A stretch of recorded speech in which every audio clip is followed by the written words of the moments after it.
L'art gothique est né au XIIe siècle et s'est développé jusqu'au XVIe siècle, de la péninsule ibérique à la Scandinavie, de l'Irlande au Moyen-Orient, véhiculé par les croisades.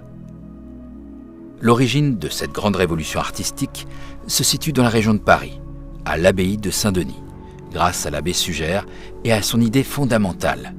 La contemplation de la beauté matérielle permet de s'élever à la connaissance de Dieu.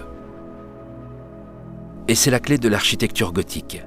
Ces cathédrales et ces églises semblent se lever et chercher le ciel, avec la verticalité marquée de leurs tours et de leurs nefs spacieuses et extrêmement hautes. Cette transformation esthétique cache une grande révolution technique qui a dépassé les limites précédentes en matière de construction. Les arcs d'ogives ou pointés forment des croisées d'ogives qui deviendront progressivement plus complexes, jusqu'à atteindre les voûtes en éventail en Angleterre.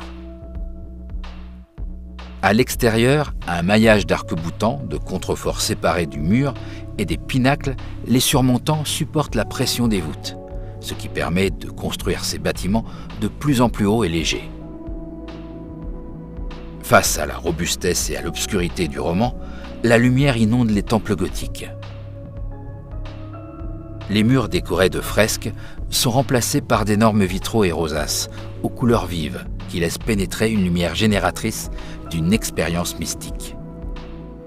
Les peintures des murs, de plus en plus rares, vont passer peu à peu à un nouveau support, le rétable, qui s'érigera en protagoniste des autels principaux et des chapelles. Et la sculpture gothique qui, à son origine, était très liée à l'architecture, épurée, d'apparence hiératique et aux formes allongées pour transmettre la spiritualité, deviendra progressivement plus naturaliste et réaliste et verra naître le portrait. L'art gothique va évoluer et s'adapter à chaque territoire. C'est pourquoi nous parlons aujourd'hui de gothique classique et de gothique flamboyant en France, de gothique perpendiculaire en Angleterre, de gothique manuélin au Portugal ou de gothique isabélin en Espagne. Un voyage en Espagne permet de contempler de magnifiques exemples gothiques, comme la cathédrale de Burgos, qui a récemment fêté ses 8 siècles d'existence, les cathédrales de Léon, Tolède, Cuenca, Palencia, Gérone,